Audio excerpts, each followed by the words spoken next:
I'm wondering what one should do. You talked about if you were a commissioner of police, you were commissioner of police here in the FCT. For instance, you have a partisan IG, for instance, just painting a scenario, or a partisan commissioner of police.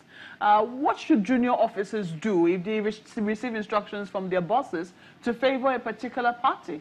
You see, any IG who tells you go and commit crime is not worthy to be an IG. Not commit crime, that is it, of course. You see, let me tell you, you need to apply wisdom. For whatever you do throughout my sojourn as a police officer, my travel as a police officer, I try. Sometimes we can be given instructions. I agree with you, giving instructions that may not be palatable, that may not be very good in terms of the law, but you have to apply wisdom. And when I was given, there's some instructions they give to me, I have to apply wisdom. And at the end, both parties will be happy with me. So the point is that, and what is wisdom? The application of knowledge. When you apply knowledge that you've acquired in the right direction, everybody will be happy. But when you don't have the knowledge, you become very gullible to be manipulated. Let's quickly go to Lagos now and ask Mr. Ezeala whether you'd like to first of all react to that. Do you think that is a case of wisdom, or should we have another body that, say, junior officers or people who receive instructions that are not right from their superiors should be able to report to? And then we can come to what you make of the Electoral Act still hanging in the balance. This is how many months of the elections? You see, we have mentioned, my friend has mentioned motivation, has mentioned training. I agree with those ones very. But he has not mentioned disciplinary procedure. What is lacking today is pure disciplinary procedure. If an officer on election duty misbehaves, has he been disciplined even if he was instructed by the Commissioner of Police or by the IG? Not only that, whether he has been, I mean, during the disciplinary procedure, you will understand whether it is the CP or the IG that issued the instruction. And that is where the media, in order to help the country, because the truth is that the people at the helm of the affairs are not really doing their work. When they are partisan, they do everything they want to do, and there is no problem. Till date, I cannot recall how many police officers or security agencies that have been expelled as a result of election issues. And going back to what I said before, I said that, because I think I'm being misunderstood, I said that the presiding officer issues instructions to the security agencies on what to do within the election. But that is where there is issues of understanding whether there is crime or not. If, for instance, a party agent is disturbing, is going outside his bounds or her bounds, the police may not have to arrest the party agent, but once the presiding officer says, arrest this party agent or take him away from here, or a voter who has come to disturb, or who has exceeded his bounds, that is where really the authority of the presiding officer, but it's not when somebody is doing vote buying, whether within the vicinity or outside the vicinity.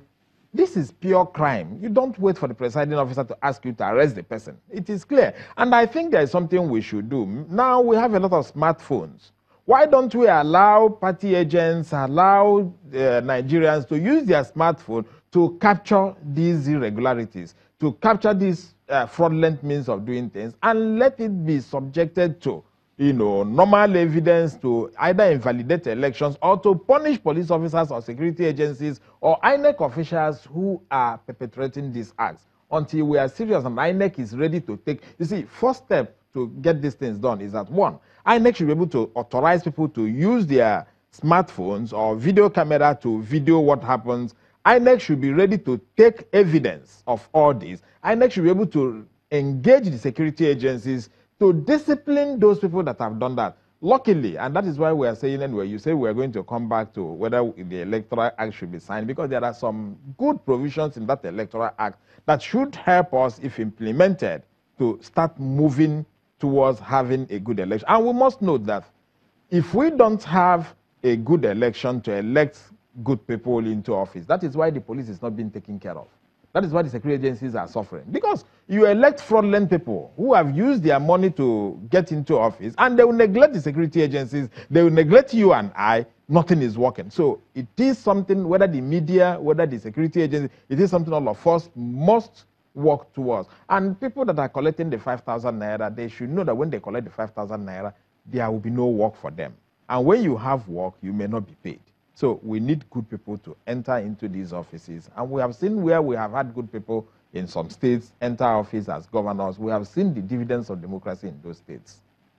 Thank you. We've seen the use of phones deployed into all sorts of deployed to all sorts of uses, including even the vote buying, which we are criticized. And we've heard that some, members of the electorate actually actively take pictures of who they voted for to show party agents outside, and then, they get their reward. Just wondering then, how do we? We also heard in that report there more use of technology in terms of how we can, be a little more at ease in terms of the voting that we do. Something that we should, move to electronic voting. It is not a current part of the electoral amendments that has been done, but they're saying that we should recognize the use of card readers. Do you think that that is a significant step enough, or should we have gone the entire hog of, recognizing electronic voting? Now, Nigeria is a place where we have power-related issues. We have power problems. If you say full hog into electronic voting, we will have problems, and we have a lot of illiterate communities around. So it's going to be a problem. Even some associations that are using electronic voting to do something, we have seen some of the crises it's taking us into. Now, the card reader issue is very good. The transmission of results will also be very good. That does not in itself amount to electronic voting, but it's using the electronic system to do the voting to ensure the transparency of the system. So, card reading, very good. And then the new law, the bill says that when the card reader fails, then there shouldn't be election in that area.